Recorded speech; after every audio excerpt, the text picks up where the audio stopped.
di Mic Ready, kamera roll action. Halo partners.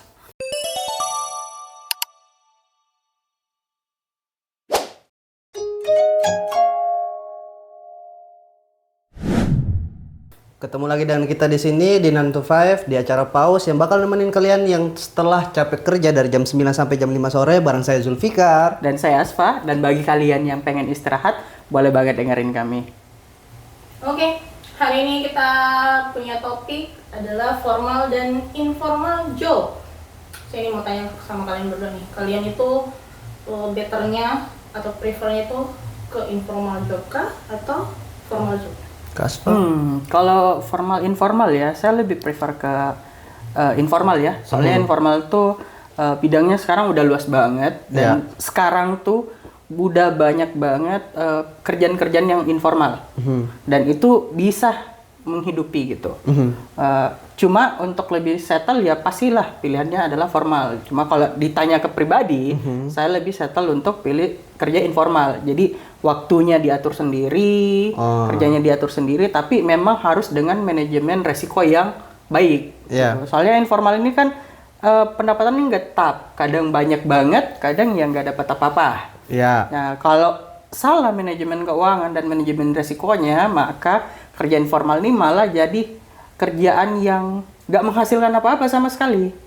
Gitu. Jadi memang harus pintar banget tahu manajemen resikonya seperti apa.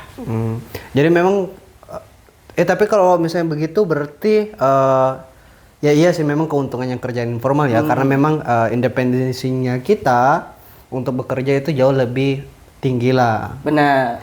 Tapi kalau saya sendiri lebih prefer ke kerjaan formal, Kak. Karena memang kerjaan-kerjaan formal itu saya mungkin kenapa bisa bilangnya lebih prefer ke formal, karena memang saya referensinya itu lebih ke arah pemasukan keuangan. Jadi kan saya pikirnya tuh pekerjaan-pekerjaan formal bisa bantu saya untuk mencapai pendapatan aktif. Jadi pekerjaan formal itu ya namanya informal, itu kan terserah kita tuh. Iya, bebas, terserah kita.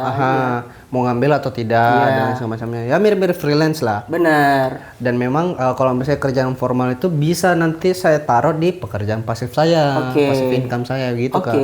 Makanya jadi untuk lebih settle aja ya. Udah pendapatannya udah settle. Tapi kan sekarang udah banyak nih yang udah settle kerja formal tapi masih ngambil kerja informal juga kan. Banyak. Jadi dari kalian tuh enaknya kerja mana? Pilih informal atau kerja formal? Tapi kalau dipertimbangkan mana bagus mana enggak, ya masing-masing sama menghasilkannya. Kalau kalian kerja formal tapi kerjanya juga ugal-ugalan, ya otomatis kalian bisa di kick out gitu dari tempat kerja kalian. Tapi kalian pun kerja informal tapi ugal-ugalan juga, manajemen resikonya nggak baik, ya kalian akan gulung tikar gitu loh. Saya mau tahu nih sama kalian berdua, mau tahu juga kenapa kalian misalnya tadi Siti kan lebih prefernya ke formal, Aswa lebih prefernya ke informal. Kenapa saya lebih milih informal? Lebih kepada jam kerja. Saya tuh orangnya yang agak mudah bosan, jadi kalau emang formal yang kerjanya stuck di satu tempat, misalnya di meja kerja doang, itu bisa bikin saya jadi stres gitu, mumet. Tapi kalau kerja informal tuh waktu kerja kan kita yang ngatur, kita yang handle. Terus sekarang pun kerja informal tuh bukan sesuatu yang bisa diremehkan gitu loh. Banyak orang yang kerja dari rumah tapi pendapatannya bisa menyamai dengan orang kerja kantoran. Jadi itu salah satunya, fleksibilitasnya lah lebih saya pilih. Tapi harus dengan pertimbangan matang-matang, tahu manajemen risiko seperti apa. Jadi nggak bisa main supaya saya aja yang ngatur kerjanya, terus milihnya kerja informal, tapi nggak jelas kerja informalnya seperti apa, tujuan kerja informalnya seperti apa. Apalagi ditambah saat ini di 5.0 ya, sekarang Indonesia udah sangat menggunakan teknologi dalam proses kerjanya. Ya, jadi kalau kalian nggak tahu, nggak bisa manage waktu, ya kalian belajar dulu lah untuk kerja formal. Dan tapi memang ada beberapa ya kalau ngomongin formal informal sebenarnya nggak bisa lepas dari secara makroekonomi ya Kak. Benar. Karena memang pasar ekonomi kayak begitu tuntutannya sehingga akhirnya mengikutlah pasar ketenaga kerjaan juga larinya ke sana. Benar banget. Makanya kan ya pasar freelance itu lagi terbuka lebar. Terbuka banget gitu. Terbuka banget. Dan memang juga kayak misalnya isu-isu yang beberapa tahun belakang itu dibahas soal Gen Z itu banyak mintanya dan mereka itu teman-teman Gen Z kita ini banyak bermasalah di pekerjaan-pekerjaan formal. Benar. Dan banyak dikeluhkan lah gitu loh. Iya, sebenarnya bukan masalah di kerjaan formalnya, tapi fleksibilitas waktunya. Itu dia. Gen Z itu pengennya ya udah jam kerja dari jam 9 sampai jam 5, ya udah mereka akan kerja settle di jam 9 sampai jam 5. Tapi setelah itu ya udah itu waktu di luar jam kerja mereka. Jadi sebenarnya itu yang jadi problematikanya. Sementara kebanyakan organisasi itu pengennya kalian ada dedikasi gitu. Entah terhitung lembur atau loyal gitu. Dan sebenarnya itu jadi paradoks juga ya. Ini kalau misalnya kita agak sedikit bergeser ya dari pembahasan informal agak sedikit bergeser karena begini, saya lihatnya juga teman-teman Gen Z kita itu menganggapnya pekerjaan formal itu terlalu statis. Iya, bosenin. Terus saklek gitu loh, lain segala macamnya sehingga akhirnya mereka juga pengennya kerja yang fleksibel, tapi pengennya gajinya yang gede. Nah, makanya itu yang banyak bermasalah. Gen Z sekarang sih pilihannya kalian bisa kerja formal dan kerja informal setelahnya. Kalau kalian pengen dapat pendapatan tambahan, tapi kembali lagi kerja informal tuh kalian harus settle, harus ngerti kerja informal seperti apa yang kalian mau geluti kayak gitu. Tapi kalau misalnya saya kenapa prefer jauh lebih pekerjaan formal ya karena ya itu tadi Kak, soal income saya secara pribadi. Iya. Kalau saya kan basic saya kan sebenarnya jurusannya fakultasnya ekonomi dulu Kak. Oke. Jadi memang sedikit kurangnya itu saya paham soal keuangan pribadi saya. Bagaimana persiapannya dan bagaimana juga kita itu mencapai financial freedom. Benar. Jadi salah satunya itu ya kita punya ada income-nya gitu loh. Income aktif sama income pasif. Benar. Kalau income aktifnya ya saya harapnya dari kerjaan formal itu.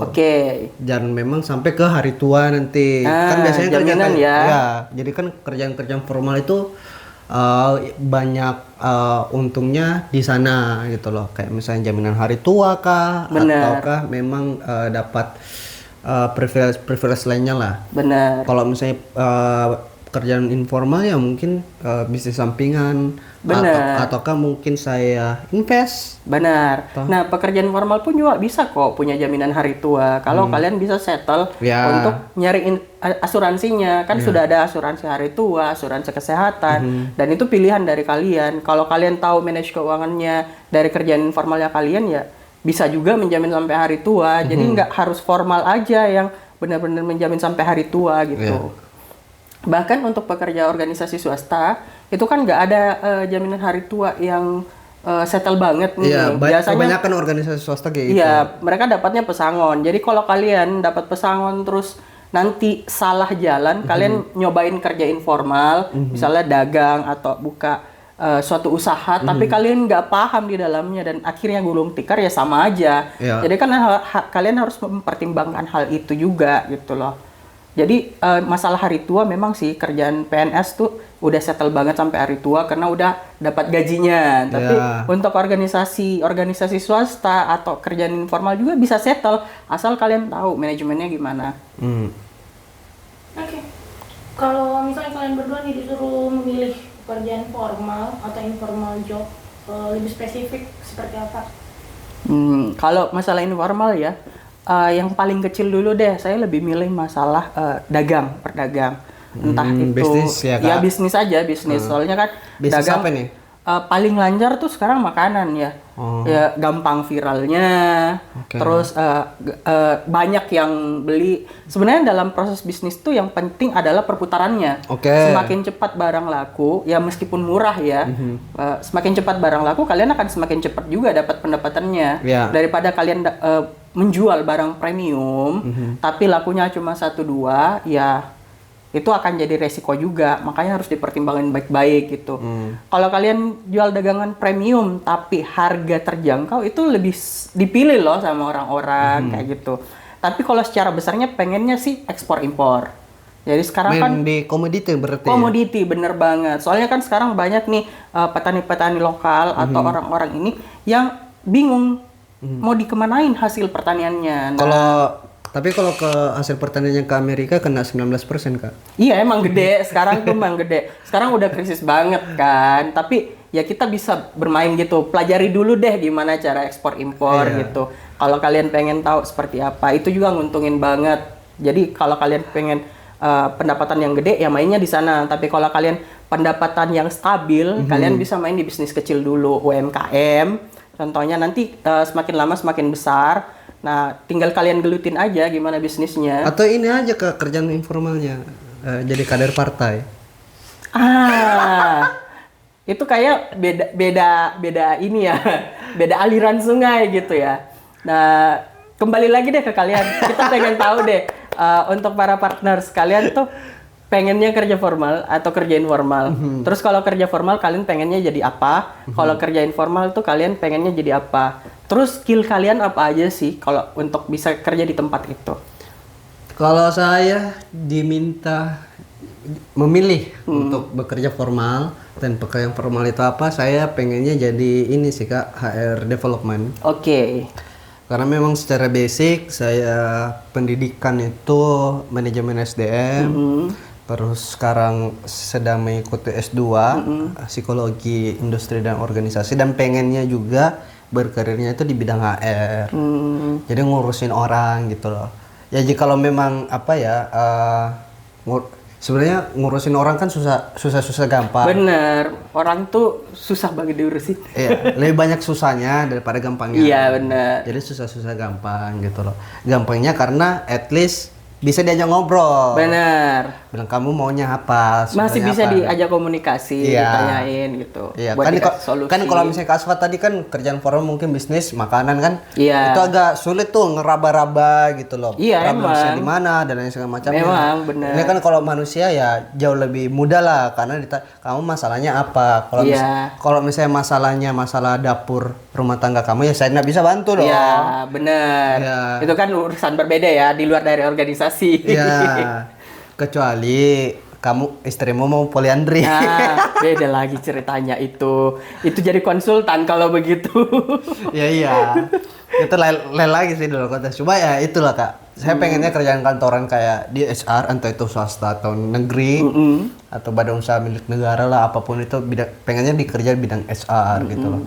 Kerja dari jam 9 sampai jam 5, punya waktu libur. Kan tapi kan itu juga perbedaannya kalau formal job kan itu sudah saklek juga tuh Senin sampai Jumat lah ya. Benar. Kan kalau tapi informal itu bisa minggu Sabtu kerja. Minggu pun tanggal merah pun masih bisa kerja Iya, kalau orang informal. Coba ya bedanya di jam kerja gitu. Iya, jam kerja. Bisa diatur sore ke malam kah? Bener. Atau siang ke sore kah? Itu Bener. kan terserah dari mereka. Bener gitu kan. banget. Apalagi teman-teman kita yang kerja di dunia industri kreatif. Bener banget. Yang entertain juga gitu. Iya. Iya. Oke. Next pertanyaan nih buat Asfa. Melihat nih kondisi lapangan pekerjaan yang tidak baik-baik saja di Indonesia, menurutmu apakah informal job menjadi solusi? Informal job jadi solusi bisa aja. Tapi kembali lagi, soalnya informal job ini pilihan. Iya. Ya, kalian yang masih tetap pengen kerja formal itu sah-sah aja kalau kalian tetap ngejar karir kalian yang kerja formal, lempar lamaran dan lain sebagainya. Tapi untuk bisa bertahan hidup kalian butuh dong sampingan informal sementara. Sekarang tuh udah jadi pilihan banget. Kalian bisa pakai handphone kalian. Iya. Apa aja yang kalian punya, kalian udah bisa dagang dan lain sebagainya tanpa harus membuka toko. Ya tinggal perizinannya aja ya, masalah usaha seperti itu. Nah, tapi kalian juga nggak bisa langsung asal buka izin usaha sembarangan gitu. Kalian harus tahu manajemen resikonya, tahu gimana ngontrol usahanya, dapat pemasukannya berapa, perhitungannya gimana. Itu semua harus benar-benar settle kalian coba gitu. Kalian jalanin untuk bisa jalanin proses informal ini. Apalagi kalau sekarang kan kebanyakan udah affiliate ya, kerjasama dengan salah satu perusahaan dagang gede gitu. Kalian udah bisa, tapi ya kalau kalian nggak tahu manajemennya, misalnya kalian jual makanan tapi nggak tahu kadaluarsanya bagaimana, itu kan juga jadi masalah juga. Jadi pilihan tapi bukan menjadi sesuatu yang utama aja gitu. Tapi memang larinya ke sana sih Kak, apa pasar-pasar ketenagakerjaan. Benar. Dan salah satu yang mempengaruhinya itu ya soal kemampuan kognitif ketenagakerjaan kita. Benar. Itu lebih ke spesialis kah atau generalis. Dan nanti bakal kita bahas di Benar banget. di mana ya? Sudut sini ya. Kiri kanan sini ya? aja deh. Sini aja. Nanti bakal bahas gitu soal spesialis di generalis dan memang itu nanti pasar ketenagakerjaan kita larinya ke sana semua. Benar. Ke kerjaan-kerjaan informal dan freelance, dunia freelance dan salah satu faktor yang mempengaruhinya yaitu kemampuan kognitif ketenagakerjaan kita, entah itu jadi spesialis atau jadi generalis. Benar. Jadi masalah formal informal tergantung dari kalian. Kalian pilih settlenya yang mana, kerja formal atau kerja informal. Tulis di bawah di kolom komentar. Jangan lupa like dan subscribe kami. Jangan lupa juga share dan komen di YouTube kita 9to5_ADN. Kita juga jangan lupa juga follow kita di sosial media kita yang lain di Instagram dan TikTok di @9to5_ADN. Sampai jumpa. Bye bye.